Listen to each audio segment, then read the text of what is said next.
할렐루야! 불편하지만 마이크를 좀 들으시면서 설교를 하시도록 하겠습니다.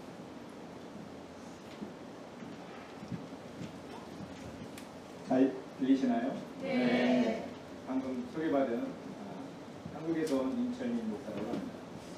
오늘은 유포리아라는 제목으로 하나님 말씀을 함께 잠시 나누도록 하겠습니다. 여러분 교회 오실 때 행복하셨습니까? 네. 한편으로도 행복하셨습니까? 네. 그럼 행복했다면 아멘이 작으신 분이 있었지만 어쨌든 그런 마음을 좀 내려놓고 내가 웃을 수 있는 가장 큰 그리고 소리로 또 내가 지을 수 있는 가장 아름다운 미소를 가지고 한번 옆에 분하고 한번 웃으면서 네, 이렇게 인사하겠습니다. 안녕하세요. 반갑습니다. 안녕하세요.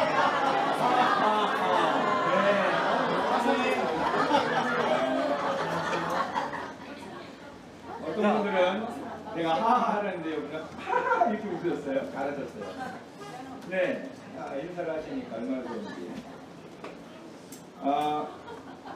저희가 지금 인사를 나눴는데 우리는 여러 가지 형편들이 있어요. 그리고 여건들이 있습니다. 그리고 이렇게 웃으면서 여유롭게 서로 인사를 나누는 것, 그 안에 기쁨이 있는 것, 그런 좋은 기분의 상태를 가지고 무엇을 말하냐면 유포리아라고 합니다. 그게 이제 행복감이라는 거예요. 행복해서 막 웃을 수 있는 거예요. 상황과 여건이 분명히 있음에도 불구하고 그것을 넘어서 기분을 갖다가 행복하게 만드는 그 상태, 그것을 유포리아라고, 행복감이라고 합니다. 근데 오늘 본문을 보니까 바울과 실라가 나오고요. 근데 그 상황을 보니까 긴장할 수밖에 없어요. 아주 매우 황당한 사건들이 아주 고역스러운 상황이, 그런 형편이 지금 바울과 실라에게 있었습니다. 근데 그들이 마치 그 상황을 넘어서 아무것도 아닌 것처럼 행동하고 있어요. 그래서 저는 오늘 이 본문을 통해서 하나님 앞에 그 헌신된 자의 모습, 또한 그가 가지고 있는 마음의 가짐, 그 행복감을 좀 여러분과 함께 나누기를 원합니다. 그들은 과연 어떤 헌신이 있었기에 그런 하나님 주신 행복감을 가지고 이런 상황을 극복했는지, 그 영적인 유포리아가 발견됩니다. 그래서 어려운 상황을 극복했던 그 행복의 이유를 한번 밝혀보고자 합니다. 오늘 본문을 좀 약간 먼저 이해할 필요가 있어요. 본문이 어떤 내용이길래 목사님이 그렇게 말씀하셨나? 오늘 본문의 내용, 지금 이 사도행전 16장을 보면요, 사람을 데리고 돈을 벌었던 사람이 있었습니다. 근데 그 사람은 어떤 사람이냐면 귀신이 들려서 점을 잘 보는 사람이었어요. 아주 능력이 있는 사람이었죠. 그런데 그 귀신 들린 사람이 자꾸 바울에게 다가갑니다. 바울이 너무 괴로워해요. 그래서 바울이 그를 고쳐주게 됩니다.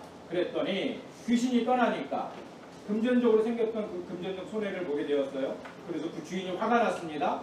그 재판관에게 이제 고소를 했어요. 그랬더니 그 재판관이 전후 사정을 따지지 않고 그 사람을 데려다가 매를 쳐라! 그래서 매를 때리게 됩니다. 그리고 그를 족쇄를 채워서 감옥에 가더라, 이렇게 된 거예요. 지금 그 상황이 지금 오늘 본문에 나오는 내용입니다. 그래서 그들은 어떤 상황이냐? 감옥에 갔어요. 어떻게? 매를 맞았어요. 매를 맞았는데 그냥 맞은 게 아니에요. 많이 맞았어요. 그리고 족쇄를 찼어요. 감옥에 갔습니다. 감옥이 지금과 현대는 다르게 거기는 좀 어두웠어요. 또한 칙칙해요. 습이 많아요. 그런 곳에 지금 누가 있느냐? 지금 바울과 실라가 그곳에 있었다는 사실입니다.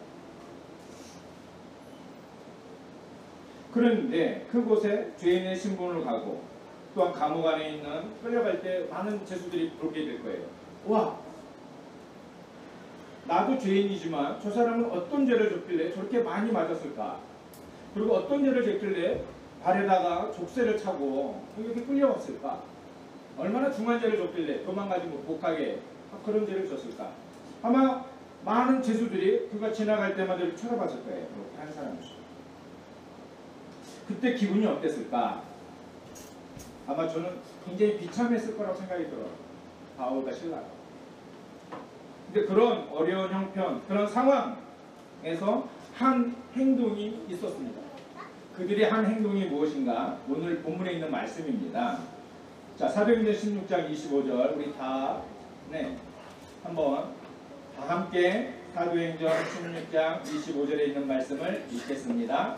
한밤중에 바울과 실라가 기도하고 하나님을 찬송하며 죄수들이 듣더라. 네. 여러분 한번 분위기를 생각해 보세요. 그 상황을 좀 생각해 보시기 바랍니다. 어려운 상황이었습니다. 힘든 상황이었어요. 그런 역경을 어떻게 극복할 수 있었을까? 어떻게 이런 일이 가능할 수 있을까? 여기서 발견되는 하나님 앞에 헌신된 자의 유포리아, 행복감이 있다는 거예요. 그게 첫째는 뭐냐? 자신이 누구인지, 정체성, 자신이 누구인지를 분명히 알고 있었다는 사실입니다. 바울은 자신이 누구인지 알았어요. 이게 무슨 말인가? 여러분, 바울 회심하기 전에 어떤 사람이었습니까? 네, 아주 많이 배운 사람이었어요. 공의원이었습니다. 지위가 있는 사람이었어요. 그런데 그가 그 힘을 가지고 예수를 믿는 자들을 핍박했어요. 그리고 온 다니면서 그 일을 마치 하나님의 일인 것처럼 아주 열심히 했던 사람이 누구냐? 회심하기 전에 바울의 모습이었다는 거예요. 심지어는요, 어떤 사람이 돌을 맞아도 막 쓰러져 있는 모습을 보고도요, 저거 당연해, 돌 맞는 거 마땅해, 이런 사고를 가지고 있는 사람, 그 사람이 바로 바울이었습니다. 바울의 정체성은 무엇이었을까? 아마 그의 눈에는요, 도끼가 있었을 거예요. 그리고 누군가가 잘못된 것을 바로 보고 잡아내려고 했던 아주 날카로운 그런 이성을 가지고 있던 사람이라고 저는 생각합니다. 국민의 마음, 자비의 마음이 없어요. 잘못한 건 잡아내겠다는 거죠. 뿐만 아니라 그가 담에색 여러 회당을 가져갈 공문을 청했고요. 그다음에 예수님을 믿는 자들을 핍박하기 위해서, 잡아다가 죽이는 자리에 넣어놓기 위해서 아주 열심히 했습니다. 그러다가 담에색 도상에서 예수님을 만나게 됩니다. 그런데 예수님께서 그런 바울을 인격적으로 만나주시는 거예요. 예수님의 모습은 어떠했을까? 아마 눈빛이 사랑했을 거예요.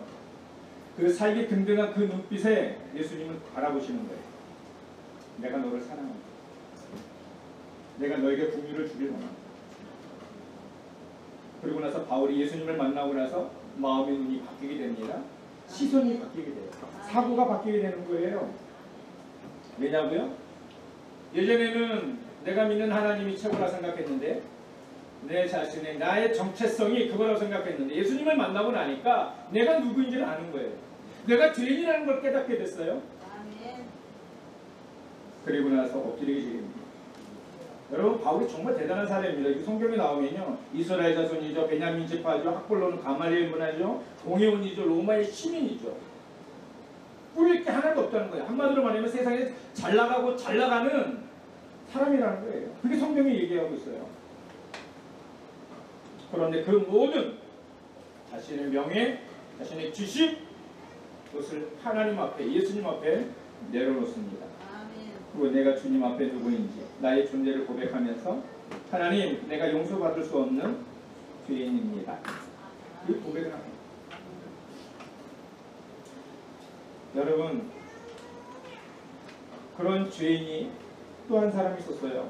구약의 이스라엘 민족 중에 애굽의 노예로 있었던 바로 모세였습니다. 노예의 아기들 강가에 버려졌고 또한 죽어갔어요. 그 가운데 노예 한 아이가 태어나게 되죠. 그가 하나님의 특별한 은혜로 구원을 받게 되고, 애굽의 왕자가 되고, 또한 살인자가 되어져서 광야로 도망가게 됩니다. 그때에 하나님 그를 만나줘요. 불안하고 떨리는 그런 마음 가운데 있던 그에게 하나님이 찾아가십니다. 그리고 그를 만나주셔요. 자비의 손길을 베풀어요. 이제 살인자가 아니라 바로 하나님 앞에 자신의 정체성을 깨닫고 이스라엘 민족을 이끌어가는 위대한 지도자가 됩니다. 그가 바로 모세예요. 하나님 앞에 자신을 비춰볼 때는 아주 미약하다는 것을 발견하는 것, 그것이 바로 내 자신의 정체성, 바울이 발견한 정체성이라는 겁니다. 그러기에 헌신된 자는 하나님 앞에 그 행복감이 있는데, 그 행복감은 바로 내 자신을 발견할 때 진정한 자신의 정체성을 통해서 바로 행복감을 갖게 되는 것입니다. 두 번째 우리가 발견할 수 있는 헌신자에 대한 그 행복감은 뭐였냐면 바로 하나님과 소통했기 때문입니다. 바울이 하나님과 소통을 했어요. 여러분 지금 아까도 읽었지만 바울이 지금 어떤 상태입니까? 우리 말씀을 한 구절 찾아보는데 사도행전 16장 23절, 24절 이게 바울의 모습이에요. 이 모습을 좀 여러분이 잘 보셔야 됩니다. 23절과 24절 우리 한 목소리 읽겠습니다. 많이 친후에 옥에 가두고 간수에게 명하여 든든히 지키라 하니 그가 이러한 명령을 받아 그들을 깊은 옥에 가두고 그 발을 착고에 든든히 세웠더니 이렇게 되어 있어요. 여러분 이 본문이 기억이 되십니까? 이 본문이 상상이 좀 되세요? 이 모습을 보면요. 매를 때릴 때 그냥 때리지 않고 옷을 벗겨요. 그리고 채찍을 때리는 거죠. 근데 여러분 그냥 때리는 게 아닙니다. 많이 때리는 거예요. 그러니까 아마 살 것이 맞는데 또 맞으니까 찢어졌을 거예요. 피도 났을 거예요. 여러분 조금만 이렇게 찢어진데 또 찢어지면 그것도 씨앗이고 아픈데 매로 때리는데 그 맞은 곳에 또 때려서 피가 나고 그런다면 그게 얼마나 아프겠습니까? 또한 그런 상황에서 시간이 지나요. 옷을 또 입혔겠죠. 근데 여러분 피가 굳으면서 이게 옷하고 붙으면 이게 떨어질 때 그 고통을 아십니까? 몸이 매우 아프다는 거예요. 힘들다는 거죠.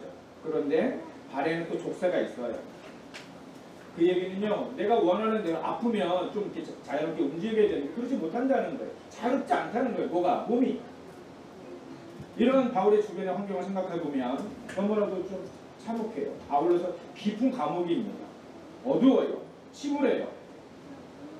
게다가 그렇게 많이 맞았으니 주변에 있는 제수들이 보는 거죠. 저 사람이 뭐지? 바울이 여기서 할 수 있는 게 뭘까? 이 문제를 해결할 수 있을까? 몸을 회복할 수 있겠습니까? 아니면 이 고통을 해결할 수 있는 약이라도 누가 발라줄 수 있는 사람이 옆에 있습니까? 바울에 있는 지금 바울 지식이 소용이 있어요? 아무리 재물이 거기서 소용이 있겠습니까? 혈통으로 할 수 있어요? 아무것도 그것을 해방시킬 수 있는 방법이 없다는 거예요. 있는 것이 있다면 오직 정신적으로 피곤하고 육체적으로 너무 고통스럽다는 거죠. 그런데 바울이 하는 일이 있었어요. 머리가 아니에요. 가슴으로. 지식이 아니에요. 하나님이 나에게 주시는 그런 마음, 그 마음을 그가 소통하게 됩니다. 깨닫게 됩니다. 그리고 기도해요. 하나님은 찬송해요. 기도는 하나님과 대화하는 거예요. 그가 하나님과 소통했단 말입니다. 여러분 소통이라는 게 뭘까?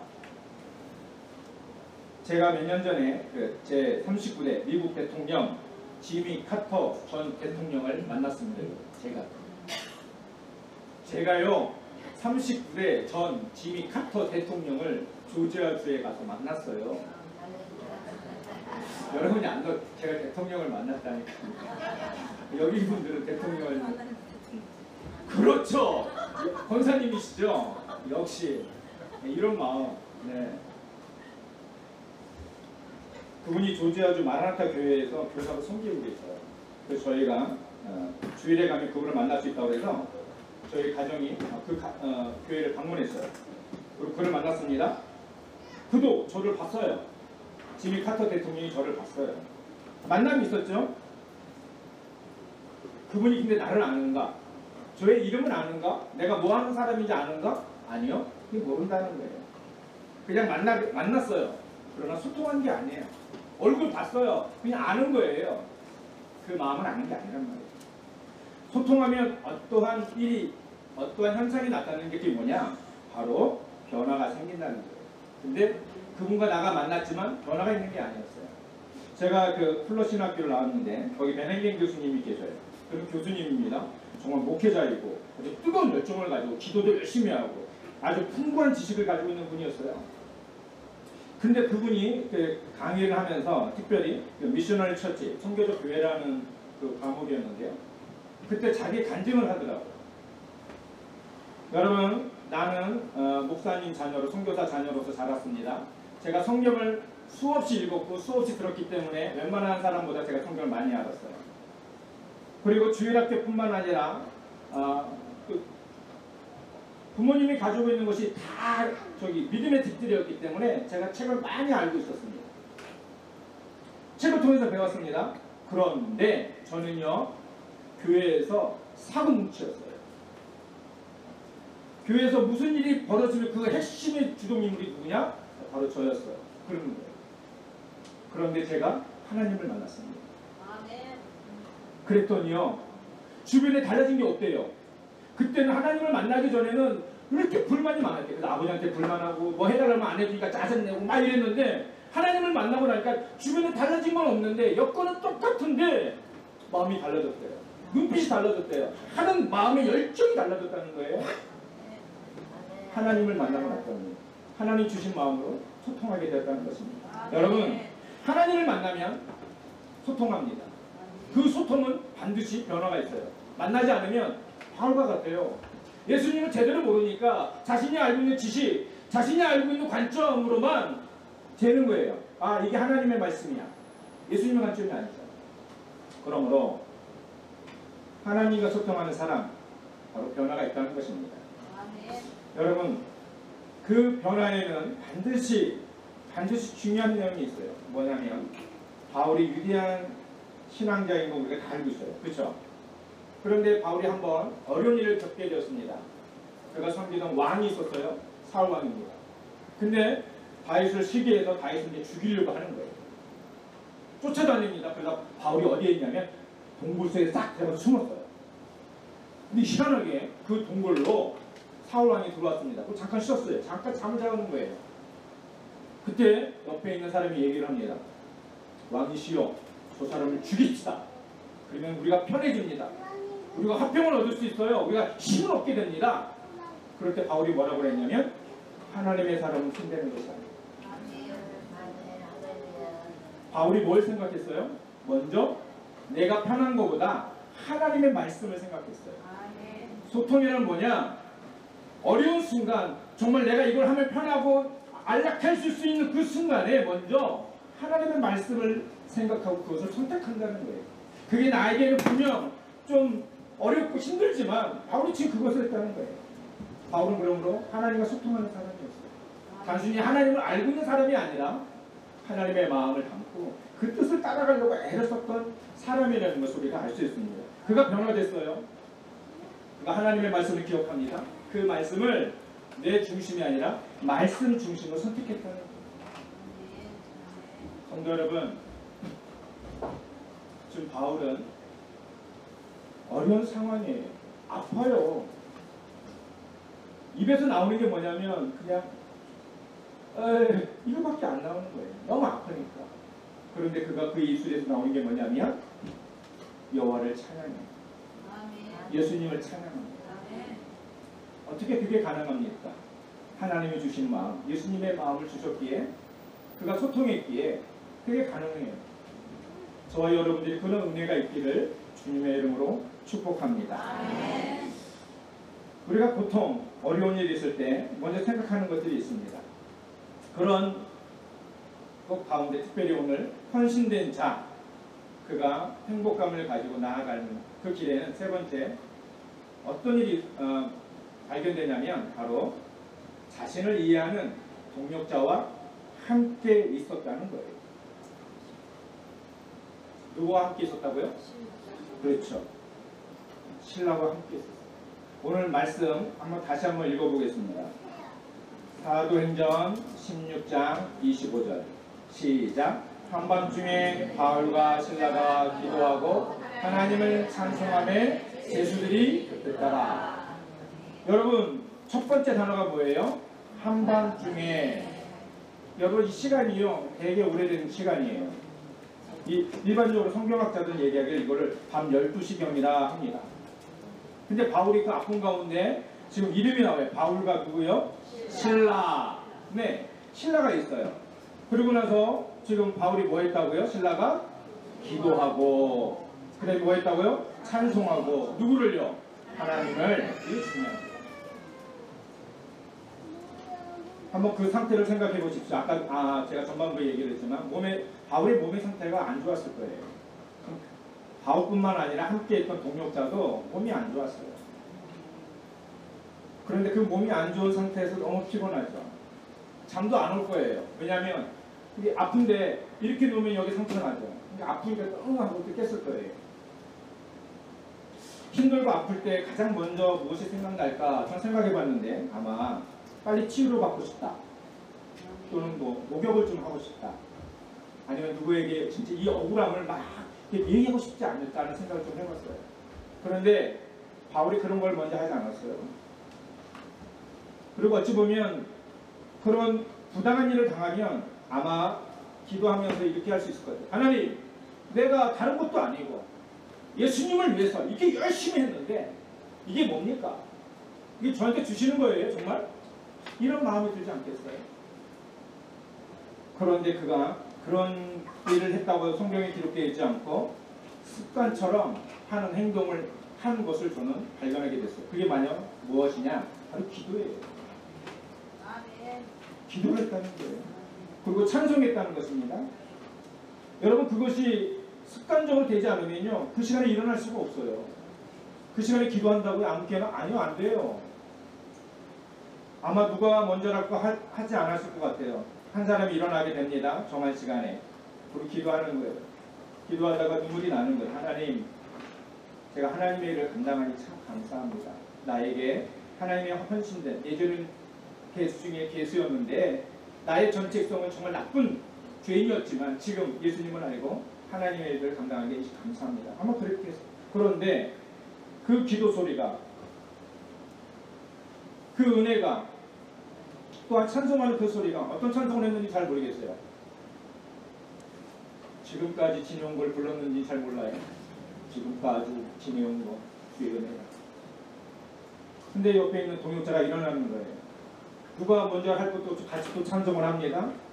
내가 기도하니까 옆에 동역자가 같이 기도하는 거예요. 근데 기도하니까 내가 잠잠하죠.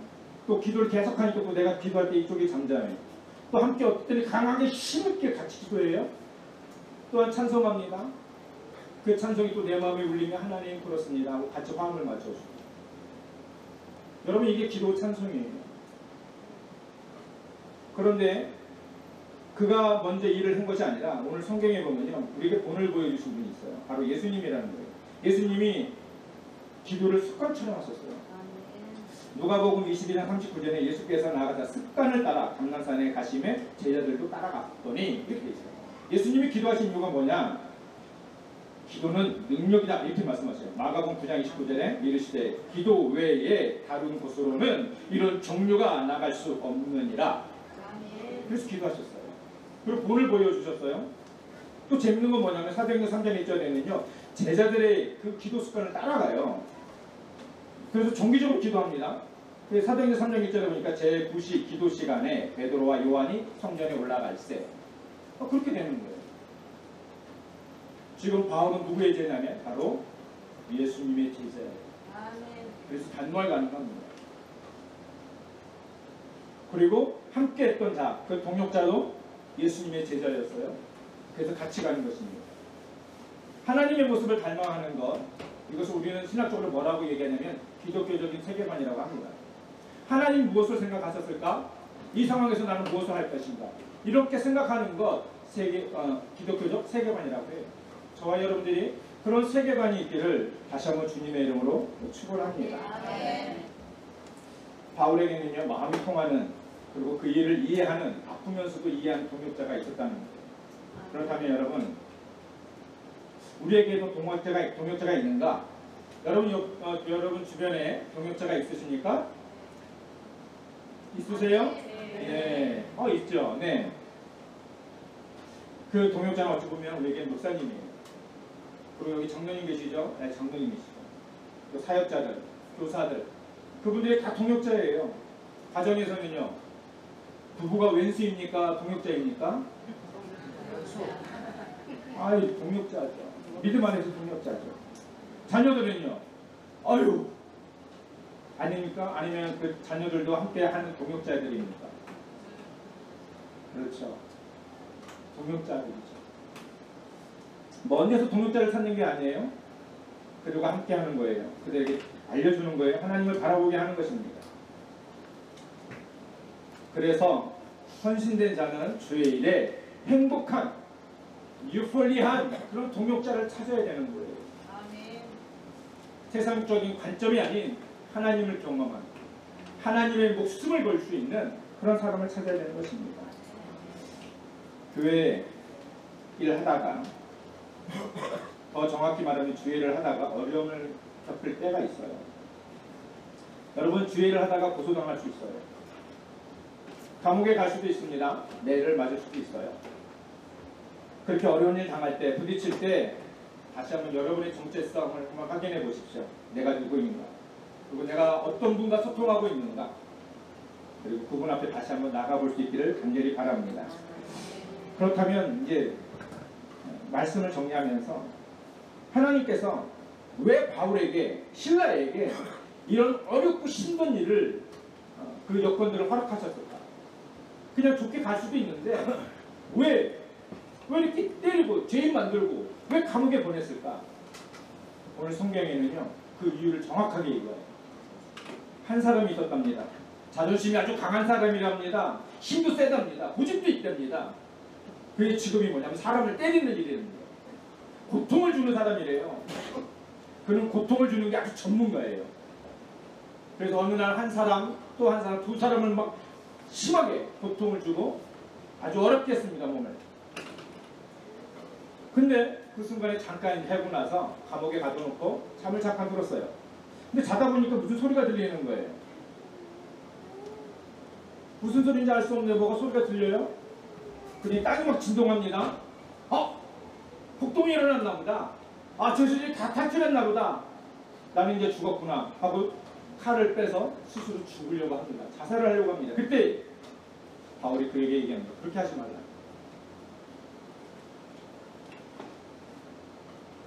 어찌 보면 자신이 할 수 있는 최선의 방법, 목숨을 끊으려고 하는 것일 수 있어요. 그 고통 가운데. 혹시 여러분 가운데 그런 분이 없으십니까? 고통 가운데 있는 분 없으십니까?